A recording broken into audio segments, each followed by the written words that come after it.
gitu. Tapi kadang gue tuh takut. Duh, ntar gue diomongin gak ya? Ntar ada banyak dapat kerjaan gitu-gitu loh misalnya. Iya. Iya kan? Iya. Atau misalnya kayak tugas pajak gitu nonton. Wah. So, it means you don't need to worry about anything bad in your life. You can accept it. But now, let's change your own perspective in life. Hal yang buruk, gak apa-apa. Tapi coba switch ke hal yang baik. Mungkin jadinya beberapa orang mungkin mikirnya kayak, lu toxic positivity nih gitu. Tapi buat gue, kalau itu nyaman buat lu, kenapa enggak? Ya, sih?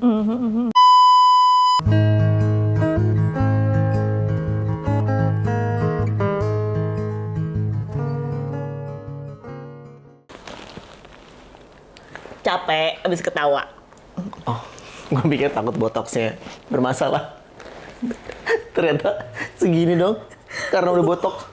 Kurang aja. Wah, nggak boleh gitu. Aduh, makanya jangan terlalu banyak kekhawatiran, ntar tambah keruput. Keruput.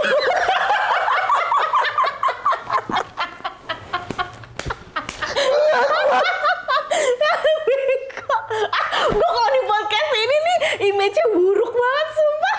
Lu yang bikin sendiri, nggak ada yang nyuruh, nggak ada yang bikin. Wah, Oh my god, bulu mata gue rontok. maksudnya keriput, jadi kerupuk. Oh, lu grogi karena ada laki lu. Bener, gue takut sini. Aduh, gue kayak Tapi ada nggak ada laki lu juga nggak pinter-pinter banget. Bener juga sih, nggak ada ngaruhnya. Gimana ya, bego. Tapi kemarin gue ngobrol sama Regi, kata Regi gini. Iya, tapi iya untung lu dapet partnernya juga pinter ya, gitu katanya. Thank you, Regi. Emang paling bener itu. Emang. Laki lu, gila pinter. Berarti dia nggak kenal Riri. Siapa? Regi. Nggak deket-deket banget kan lo? Iya iyalah, kan Makanya kita dia beda nggak kenal. angkatan.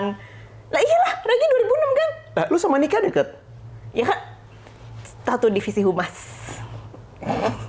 Bener. Gue sama lu kan divisi humas. Iya. Kalau Regi kan kita nggak pernah ada ketersinggungan. Oh, ketersinggungan. jangan. Nanti tersinggung. Kok? Aduh, oke. Tapi kalau ngomongin tentang kekhawatiran ya, gue tuh menurut gue setiap orang pasti punya kekhawatiran. Iyalah manusia. Padahal No. ada sebelumnya, ada yang lagi nih, gue gak punya lagi. Sampai gue mau ganti topik, gak ganti gak punya kekhawatiran. Sekarang dia berubah lagi. Iya dong, kan biar kelihatan bijaksana. Iya. Nggak, ini tuh, jadi kemarin gue ketemu sama Regi, gue ngobrol berdua. Terus gue curhat sama dia, gue bilang kayak, kok gue banyak banget ketakutan ya, gue bilang. Banyak sekali yang gue, kekhawatiran gue. Tapi gue tuh kayak jadinya gampang. Tanpa gue sadari kayak, gue tuh kenapa ya, gue tuh gimana gitu. Bahkan untuk mencari solusinya itu susah, karena lu tuh nggak tahu permasalahan lu apa. Lu cuma takut aja. Oh iya. Tapi akhirnya dari ngobrol-ngobrol itu, gue mendapati kalau besokannya, terus gue mikir, oh ternyata yang gue takutkan itu berawal dari kekhawatiran gue aja sih. Ya, gini misalnya, ketika kita ngomongin tentang resesi itu ada ketakutan, ada kayak, iya kalau misalnya tahun depan resesi gimana ya? Makanya jangan suka nontonin podcast yang nakut-nakutin. Lalu itu ketemu sama dia, pinter banget. Iya, pintar Tanya nakut-nakutinnya. Mas Nay, pinter banget gak? Ngomongnya gak berhenti-berhenti, tuh, pinter banget. Oh, gue ngerti. Nggak. Kita nggak sebut nama ya. Tapi intinya ada TikTokers. Dia apalagi YouTuber. Yang Riri nggak suka gara-gara dia nakut-nakutin perihal resesi. Kok lo nyebut gue gak suka sih? Ya udah apa kata-katanya? Preferensinya bukan ke arah situ gue. Gue akan melihat orang-orang yang lebih memberikan kewaspadaan, bukan nakut-nakutin. Bukan gue gak suka, kan hak orang untuk Iya. membuat. Tapi dia juga banyak di-cancel sama masyarakat. Oh gitu? Iya. Nggak update gue dengan kehidupan yang nggak gue pilih untuk lihat. Iya, intinya dia di-cancel sama masyarakat gara-gara pernyataan-pernyataannya dia. Jadi you're not the only person yang protes, tapi ada banyak orang juga. Nah, tapi gue nangkep kemarin setelah gue ketemu langsung dan ngobrol sama dia, gue ngerti kenapa dia itu di-cancel sama masyarakat. Karena pertama, dia tuh memang orang yang concern di finansial. Dan dia cuman, lu kebayang gak sih, di hidupnya dia tuh dia berkutat pada itu, tapi tidak pada masyarakat, ngerti nggak? Jadi gini, beda dong. Ketika kita orang media misalnya, kita biasa bertemu dengan banyak orang. Maka kita kayak tahu how to treat other people, how to manage our words supaya nggak nyakitin orang. Nah kalau dia tuh nggak ngerti, bayang nggak sih? Jadi ketika dia ngomong, dia hanya menyampaikan fakta-fakta yang ada aja, yang kemudian orang denger kan kayak, oh nakut-nakutin orang sih. Padahal sebenarnya niat dia tuh nggak ke situ. Dia tuh cuma ngebeberin fakta-fakta yang dia tahu dan mungkin terjadi. Makanya dia selalu bilang, itu kan kemungkinan terburuknya tuh kayak gini. Tuh, akhirnya gue nangkepnya kayak gitu. Jadi kayak, oh dia tuh hanya orang yang memang literasi finansialnya banyak. Tapi Dan dia berkutat di situ tanpa Sri Mulyani juga berkutat di situ hidupnya. Ibu Sri Mulyani itu banyak ketemu banyak orang. Suruh cari teman lah. Yang itu bukan Bu Sri Mulyani maksud gue. Iya. Tapi itu temenan juga sama yang wawancara teman kamu. Hasilnya 3 M ya? Jangan nyebut temen gue dong. Lah kalau dia nggak bilang itu temen gue gimana? Lu ngaku temennya dia? Iya, Dia belum tadinya tahu. siapa? Oh, sebenarnya temen di mana ya? Mampus gue ngaku-ngaku. Karena gaji dia udah. Bener. Tapi udah dibahas sama tutor lain. Sama siapa? TikToker lain. Oh, gitu. Dibilang gini, wajar aja kalau orang asuransi gajinya segitu. Ya, tapi kan? kan tidak setiap bulan. Ada momennya, ada dia nggak segitu juga. Tapi kalau duit lo sebanyak itu lo akan khawatir nggak? Gaji lo sebulan 1 M. Orang ada nggak ya orang-orang yang bergaji itu kekhawatiran di hidupnya? Ada. Apa? Takut duitnya hilang ya? Takut nggak dapat lagi 1 M. Enggak, takut nggak cukup. Karena kalau kata Gue Nahananto, gaji lu 500.000 sekarang sama besok-besok gaji lu 1 M, nggak akan pernah cukup. Karena Kalau lu nggak nabung dan tidak menancapkan mindset di otak lu bahwa ya gue tuh harus ada nabung, harus ada ini, harus ada itu gitu. ngaca. Iya. Bagus nggak gue? Iya bener. Iya kan? Iya. Lo tuh ketemu perencana keuangan apa segala, makanya hidup lo penuh kekhawatiran. Karena nih lo sekali nge-MC kan 50 juta. Sebulan lo berapa? Kenapa lo berkomat kami? Amin. Ya Amin kan? dong. Sebulan lo dapat let's say 500 juta. Tapi ganti mobil. Wah. Jam tangan. Wah, kata suami gue mahal banget nih jam tangan. Ya kan? Handphone 2. Gimana hidup lo nggak khawatir? Nah, nabung makanya lo punya investasi nggak? Ini pakai mobil. Bener dong, tabungan gua habis semua buat PP mobil. Gimana hidup dia nggak penuh kekhawatiran dan hidup gue tidak ada kekhawatiran. Nggak mungkin. Coba kita tanya. Tapi emang lu nggak ada kekhawatiran sama sekali? Ya nggak, kalau gue tuh khawatirnya lebih ke gue tak khawatir anak gue sakit. Masya Allah. Gue ya kan, udah beda nih kekhawatiran gue. Tapi iya, jadi kayak sekarang gue tiap malam tuh kalau dia tidur, gue pegang dahinya, alhamdulillah suhunya normal. Gitu. Gue lihat kalau di CCTV dia masih lari-lari, alhamdulillah hari ini dia sehat. Itu khawatirnya sekarang, karena kan udah obat sekarang lagi ngaco, gagal ginjal apa segala macem. Iya. Ya kan? Obat sirup itu ya. Terus dia juga punya riwayat kejang, jadi lebih khawatir gitu. Cuman kalau lo kan lebih ke karir. Iya. Lu nggak khawatir sama karir lo? Karena kekhawatiran ke yang anak gue lebih besar, jadi kadang gue tuh suka lupa gitu loh. Ya udah, lu nggak khawatir lu harus bayar uang sekolah anak lo? Anjir. Ya ngomong-ngomong anak gue, kemarin pergilah gue nih bertiga ya kan, iya. jalan-jalan ke toko mainan. Gue udah bilang, lihat-lihat aja ya. Berdua siapa aja? Oh gue, suami gue, anak gue lah. Ya masa gue dan suami orang kan nggak mungkin. Siapa tahu mbaknya? Oh iya bener juga. Iya enggak? Suami lu kan lu selalu bilang sibuk. Siapa tahu? Allah, anak lo sama mbaknya. Oh iya bener. Enggak, bertiga sama suami Oh. gue. Lihat-lihat lah ke toko mainan, terus dia ngeliat ke tempat sectionnya Paw Patrol, karena dia suka kan. Wah, kartun tuh dia lagi tren. Paw Patrol. Kartun anjing. Bentar. Kalau lu ngomong anjingnya nggak usah nunjuk ambil melotot ke gua. Kenapa urusan lo? Memang itu kartun-kartun anjing. Nih ya, kita ngomong kekhawatiran. Paw Patrol. Aduh, Gua cuma pengen nah, browsing. anak gue 9 November ulang tahun ya. Paw Patrol. Ya, ini tanya tanggal berapa? Udah habis. Nah udah Pau, dia pau, ngeliat, pau. pau, yes, patrol. Terus dia ngeliat tuh tempat-tempat di section mainan itu. Dia lihat yang paling bawah ada kotak paling gede. Jadi itu tuh mesin, dia bisa muter-muter sendiri apalah segala macam. Ibu pengen ini. Gue lihat lah, kalau dari kotaknya pasti kelihatan dong harganya berapa. Pas gue lihat, 1 kali uang sekolah dia. Bilang, beli, nggak sekolah sebulan ya. Nggak mungkin ngomong gitu dong. Nggak dong. mungkin dong. Pasti lu ke sebelahnya, Jangan. lu pingin ngomong ini. Beli Shopee.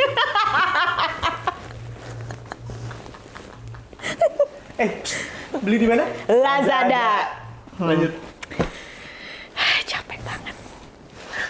Tapi nggak, gue nanya sama lu. Semahal itu? Semahal itu, 1, lebih mahal daripada uang sekolah anak gue. Dia 1,8 juta. Mainan anak. Mana kalau anak kecil cuma main 3 kali terus dia bosan. Dia lupakan itu 1,8 juta. Gila ya. Mainan anak tuh segitu, guys. Nah udah liat belum lo? Paw Patrol. Nah, anjing kan? Ya, ada manusianya juga, Ri. Ya cuma 1, tapi kan didominasi oleh anjing-anjing. Yang harganya? Anjing. Lah, Maksudnya harganya tuh sama kayak mainan anjing yang lain. Capek banget gue. lo tau nggak di awal kita tuh ngomong kekhawatiran. Lo tuh malah bahasannya. Justru gue jadi khawatir sama kata-kata gue di band. Nanti gue kena cancel culture. Orang-orang, sorry maaf banget. Nanti di gitu ya. Gue sampai nangis. Lanjut. Tapi gue kalau uang sekolah anak gitu gue udah alhamdulillah ya, karena literasi keuangan gue bagus kan. Jadi gue udah ngitung sampai dia masuk SD, gue udah bisa nih uang pangkalnya, gue udah bisa nyiapin. Jadi nggak terlalu khawatir. Bentar lagi lu mau nawarin asuransi Kan ini kayaknya. kan. Biar gue 1,1. Mandiri tuh punya. Kok lu nyebut merek Beon deh. Yaudah. Lo Allianz, Manulife, Zurich, apalagi ya? Prudential. FWD. Aduh, ada lagi. Nggak ada lagi. Aduh. Nggak ada Nah. BPJS pendidikan. Oh, nggak ada. Udah jelas BPJS itu kesehatan. Dan, nah kan? Nggak. Oke, BPJS kalau cari moderator gue aja. Gue tahu nih ada 2 jenis BPJS. Dia nggak tahu. Jangan rekrut. Kesehatan dari kematian. Wah,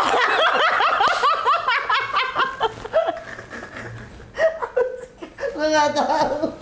aduh capek. Maaf banget. Aku. Jadi tahu kan siapa yang pinter di sini? Nggak gini, please kalau bisa lu mama kita sekali lagi nonton, lu cek yang namanya TikToknya Pascali Suari. Lu lihat ada satu video dia nge-MC-in Bapak Jokowi sepotong awalnya dia bikin rapi, tiba-tiba tengah-tengah nggak ada closing kan, nggak ada apa. Selesai tuh video. Kita pas nonton gini, ini video apa? Saya nggak tahu cara bikin a day in my life. So-soan kayak sebelum aku pergi, aku kerja dulu, aku bikin skrip dulu. Wah, kayak orang bener nih. Yang gini doang. Iya, selamat datang kepada Bapak Presiden. Soalnya nggak ada lagi videonya. Bapak Jokowi, abis itu selesai. Itu video nggak ada lanjutannya. Bego. Buang-buang waktu gue. Aduh ya Allah. Nggak boleh gitu. Oke, lanjut lagi balik ke kekhawatiran. Lu khawatir nggak ketika lu bikin video itu kayak dihujat orang? Karena kegoblokan itu. Nggak. Tapi kadang gue tuh kalau mau posting sesuatu itu loh mikirin, aduh orang ngejudge gue nggak ya? Aduh gue nih terlalu nampilin muka gue nggak ya? Gitu, makanya gue jarang posting sebenarnya hitungannya kan. Terus ini, ntar gue takut dibilang orang, aduh ini oversharing deh, ini terlalu banyak posting anaknya gitu. Makanya kadang gue tuh mau posting sesuatu, nggak jadi ntar gue di judge lagi gitu. Gak enaknya sosial media di zaman sekarang adalah menimbulkan ketakutan-ketakutan yang ya beda, tiap orang beda-beda gitu loh. Yang ujung-ujungnya membatasi kreativitas lo, iya nggak sih? Benar. Padahal kan kalau kerjaan kayak kita jualannya harusnya di medsos kan? Iya maksudnya, iya dong. Misalnya nih gue dapat kerjaan MC moderator, kan bisa gue posting di IG gue kan harusnya kan untuk menjadi portofolio gitu. Tapi kadang gue tuh takut. Duh, ntar gue diomongin nggak ya? Ntar ada ya banyak dapat kerjaan gitu loh misalnya. Iya. Iya kan? Iya. Atau misalnya kayak tugas pajak gitu nonton. Wah, Ari Astugoro lebih banyak kerjaannya dengan gini lu langsung ke gua. Tadi Dengan- lu bilang lu lebih pintar, lu banyak eventnya. Tapi gue kalau ketemu orang pajak, lu aja tadi suka bilang mobil lah, rumah lah denganmu. nah makanya bayar pajak. Tenang Pak, saya udah punya Evin. Wih. Biar ketahuan kalau gue rajin bayar pajak tuh gue tahu ada seluk-beluknya Evin. Enggak. Ini akhirnya gue menemukan satu fakta baru bahwa kekhawatiran itu nggak selamanya buruk. Karena? Karena dari kekhawatiran itu yang membuat lo belajar. Itu yang membuat lo bisa semakin lebih baik lagi. Jadi gini, kemarin ketika gue ngobrol sama Regi, terus udah gitu dia kayak kita nggak dapet jalan keluarnya, tapi intinya kita tahu bahwa oh sebenarnya permasalahan terbesar gue, rasa takut gue itu muncul dari kekhawatiran. Kayak lu misalnya kan, gue khawatir kalau posting ini, posting itu gitu ya, takutnya nanti malah ada orang yang hujat gue, jadi berpikiran buruk tentang gue, mikirnya gue sombong. Sebenarnya itu tuh jadi bahan pembelajaran buat lu. Kalau gue pribadi nih ya, kekhawatiran itu sesuatu hal yang belum terjadi kan? Betul. Maka tidak bisa lu rubah, stoikism. Oke. Lo tidak bisa merubah sesuatu yang memang tidak bisa lo rubah gitu loh. Emang ya lo khawatir udah pasti terjadi. Semua orang pasti khawatir. Tapi nggak bisa diapa-apain juga. Ya nggak usah dipikirin. Nah, instead of lo mikirin kekhawatiran, akhirnya gue belajar kalau ya lo pikirin apa yang bisa lo lakukan saat ini aja yang lo bisa rubah hari ini. Yang bisa gue rubah hari ini, oh iya, gue tuh kalau bangun suka siang loh.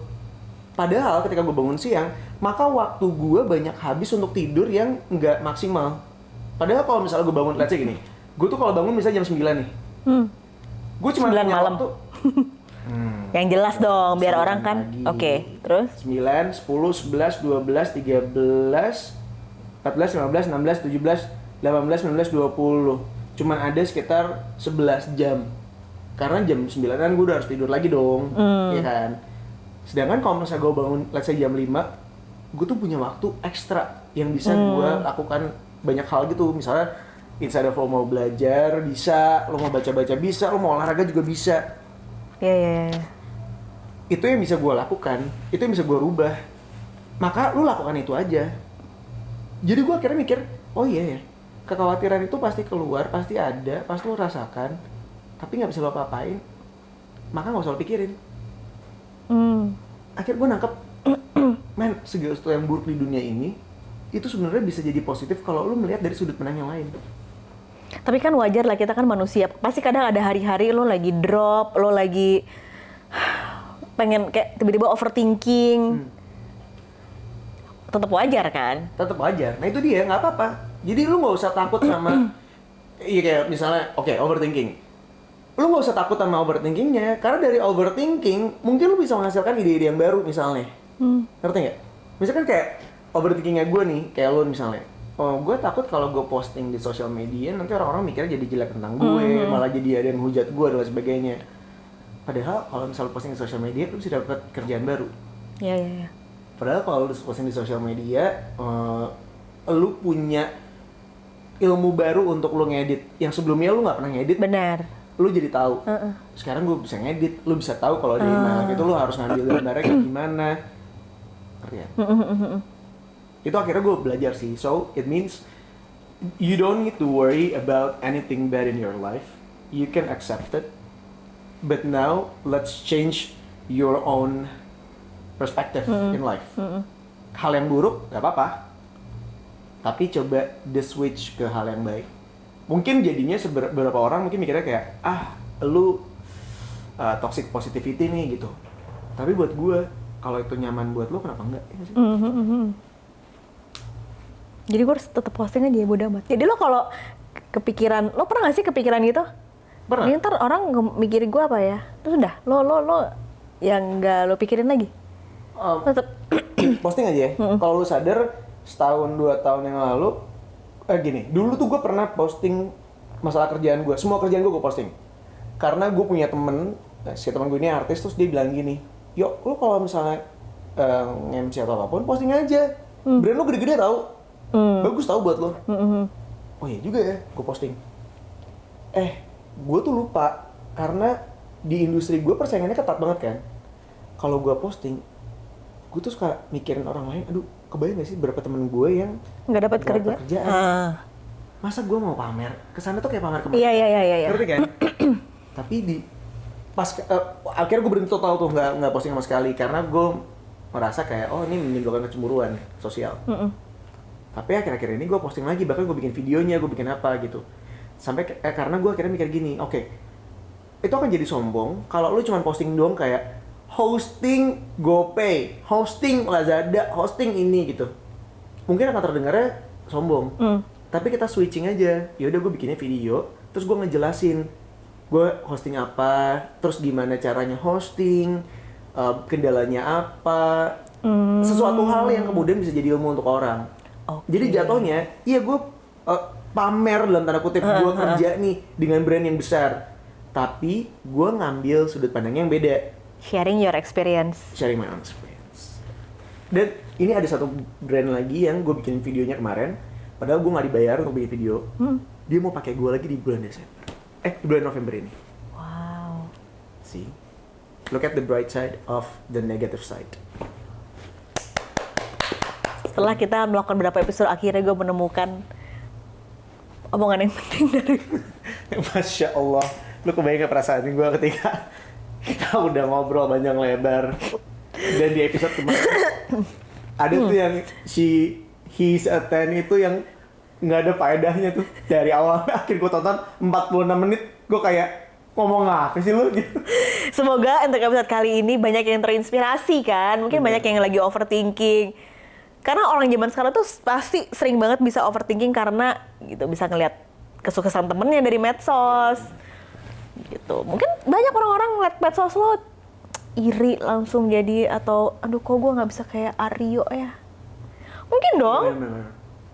Oh, ada satu video lagi, harusnya sih ketika ini diposting, itu juga udah gue posting. Itu sampai akhirnya gue bikin a day in my life yang tanpa non kerjaan. Terus gue bikinnya tuh yang real a day in my life-nya gue. Jadi gue kan selama ini orang selalu ada yang nanya, sampai inget nggak ada satu postingan gue waktu MC-in smartphone, gue pakai flash yang lu juga punya. Oh iya. Itu sampai ada yang nanya ke lu flash-nya. Sadar nggak lu? Nanya ke gue.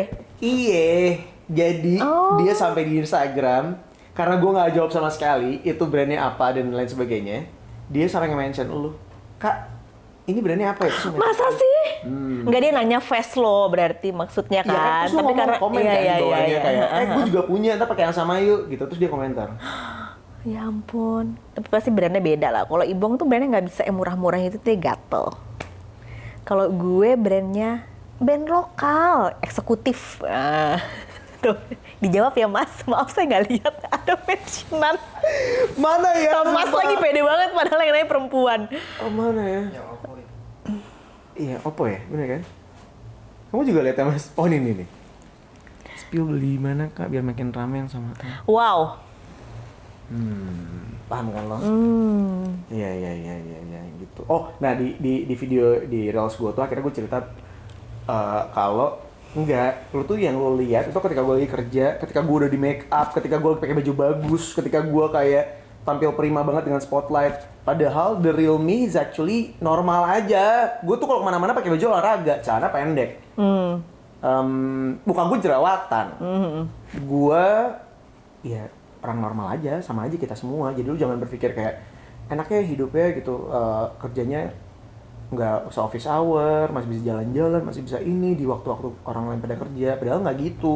Dia nggak tahu aja kalau kerjaan kayak kita, ketika kita lagi nggak kerja pun, ya kita tuh masih harus ngelakuin banyak hal. Kayak lu pasti masih harus baca-baca dong, karena lu tetap keep update yourself gitu. Kayak gue tetap harus olahraga, karena kalau misalnya gue nggak olahraga, baju gue nggak akan ada yang muat karena gue gendut, kayak gitu loh. Serius gue. Mungkin orang-orang mikirnya kayak gini, emang kenapa kalau gendut ya apa kali gitu. Gak bisa. Kerjaan kayak gini tuh ya. Kalau Indonesia tuh udah fisik banget. Iya, ditambah Ya kan? lagi kan kita tuh ada timnya, lo ada misal gue jerawatan, orang makeup gue pasti protes. Bener. Kayak, duh susah nih nutupinnya gitu. Atau misalnya gue gendut, wardrobe gue pasti protes kayak, duh mas bajunya nggak ada yang muat nih, gimana dong? Wah bener, gue juga sih. Iya kan? Gue pernah waktu itu tiba-tiba ya, lagi dipakein baju. Kak, udah berapa bulan? Hah? Berapa bulan? Hamil kan? Wow! Wow. Wow! Wow. Gimana nih, ya kan? Terus pas lo lagi naik Transjakarta atau MRT kayak, Bu, duduk silakan gitu. Wah, apa nggak perasa ada kayak, gue nggak hamil dan gue bukan orang tua. Gue nggak butuh duduk. Gue masih kuat buat berpegang teguh. sama palang-palang ini. Gimana rasanya? Ketika lu gituin. Hah? Kata siapa dong? Loh, saat dia nyebutin nama bosnya, kata mbak ini kan lagi hamil. Lu kok ada kamera ya? Langsung Zoom tahu. in, zoom out. Leli Sagita Kalah. lewat. Terus. Lu bilang apa? Enggak, ini gendut aja. Sumpah, abis itu gue langsung overthinking dong, pasti dong. Terus gue liat di kaca, nih apa gue yang bagian gendutnya? Nah setelah itu, iya porsi nasi dikurangin. Parno guys. Supaya gue udah 2 hari makannya salad. Sumpah. Sumpah gitu. Emang lo lagi gendut? Wah. Lu mau muji? Enggak, gue nanya. Gue senang doang kan? Nah, kita tuh kan ketemuannya lumayan sering kan. Jadi kan kalau misalnya kita udah gak ketemu 6 bulan, setahun, pasti sadar perubahan. Tapi kalau ketemunya sering tuh kadang nggak ngeh lagi. Gue naik 9 kilo. Wah, sumpah lo. Bener kan? Gila. Gimana? Kayak acting gue. actingnya jago Keren kan? banget. Tolong kalau Nicholas Saputra lagi nyari partner, gue bisa. Hah? Sumpah lo? Boleh kita udah. 9 kilo. Takutnya ada yang mau gumoh. Takutnya ada yang mulai males. Dah, jangan overthinking ya. Aku mau nanya lagi dia naik 9 kilonya kenapa bisa? Nicholas Astungkoro sama Riri Tatum pamit. Sampai tahu dia. Kalau Errol Tatum kan gitu. Bibir. Ya kan? Tapi dia cantik banget sih, anjrit. Kayak orang-orang cantik kayak gitu juga bikin overthinking lagi. Gue gak ngerti deh. Kayak gue kalau nonton TikTok gitu ya, ngelihat ini cewek-cewek kok semuanya cantik ya? Bisa gitu bikin video, ya Allah nih pada cantik-cantik amat nih perempuan. Kenapa gue kalau bikin video nggak cantik gitu? Aku gak komen karena ada jadi sini, jadi aku akan diam aja. Hari ini aku akan jadi pria-pria manis. Dah, jangan overthinking. Tenang.